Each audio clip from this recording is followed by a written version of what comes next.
Olivier, ce matin à la une de tous les quotidiens israéliens, eh bien la même photo, celle qui a été prise hier à la maison du président et qui réunit tous les membres du nouveau gouvernement de Benyamin Netanyahou. Oui, c'est la photo officielle du 37e gouvernement de l'État d'Israël et le 6e pour le Premier ministre Benyamin Netanyahou. Et ce matin, bien entendu, toute la presse israélienne commente la composition de ce gouvernement et surtout parle des défis que cette coalition devra relever. Et pour Amit Segal du Yediot Ahronot, il est clair que les deux sujets les plus importants de ce nouveau gouvernement seront la sécurité et la réforme du système judiciaire. C'est la raison pour laquelle, explique Amit Segal ce matin, que Benyamin Netanyahou a choisi ses plus proches conseillers et ses hommes de confiance à ces deux postes, à savoir Yoav Gallant et Yariv Levin. Et puis on s'intéresse, Olivier, à la manière dont la presse israélienne a accueilli ce matin la formation justement de ce nouveau gouvernement.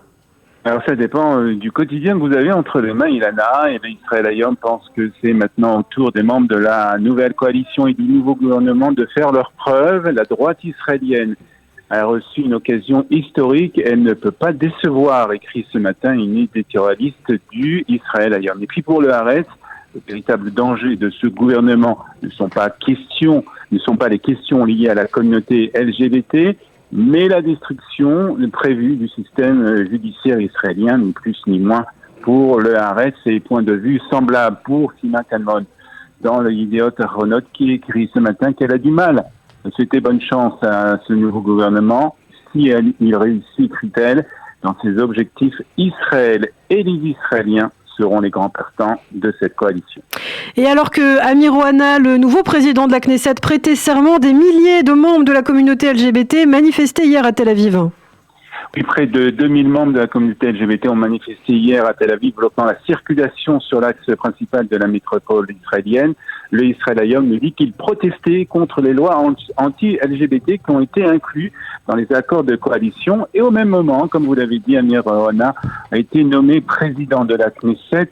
Dans un discours très émouvant, Amir Ohana a remercié celui qui est à ses côtés depuis 18 ans, son compagnon Alon, ainsi que leurs deux enfants. Le quotidien ajoute que Avi Maoz, qui est le président du Parti Noam, mais membre de la coalition dont les positions contre la communauté LGBT sont connues, a voté en faveur de la nomination d'Amir Ohana au poste donc de président de la Knesset.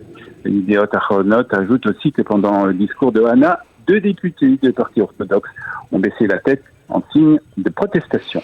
On reste sur la scène politique et parmi les moments forts de la journée hier figure le passage de pouvoir entre Benyamin Netanyahou et Yair Lapid. Oui, tous les quotidiens reviennent bien entendu sur l'entretien qui s'est déroulé entre le Premier ministre sortant et le Premier ministre entrant. Un entretien qui a duré 50 minutes et dont on ne connaît pas vraiment la teneur. Un peu plus tôt, nous dit le mari, Yair Lapid a prononcé un discours devant les membres de la Knesset, un discours dans lequel il a déclaré qu'il passait le relais avec le cœur lourd.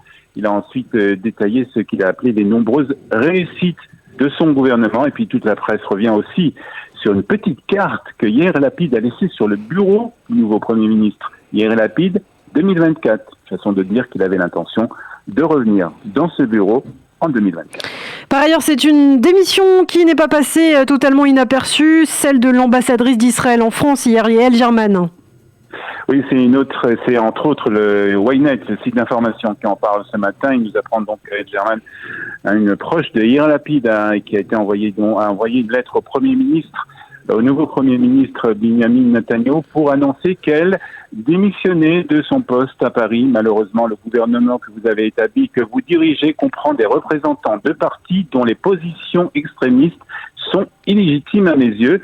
Dans ces conditions, ajoute-t-elle, je ne peux pas me mentir à moi-même et continuer de représenter une politique différente de tout ce en quoi je crois. Et c'est pour cela que je vous présente ma démission de mon poste d'ambassadrice d'Israël en France. Information reprise ce matin par l'ensemble de la presse israélienne. Et puis enfin, pour terminer, Olivier, en cette fin d'année 2022, on sait combien d'habitants vivent en Israël ?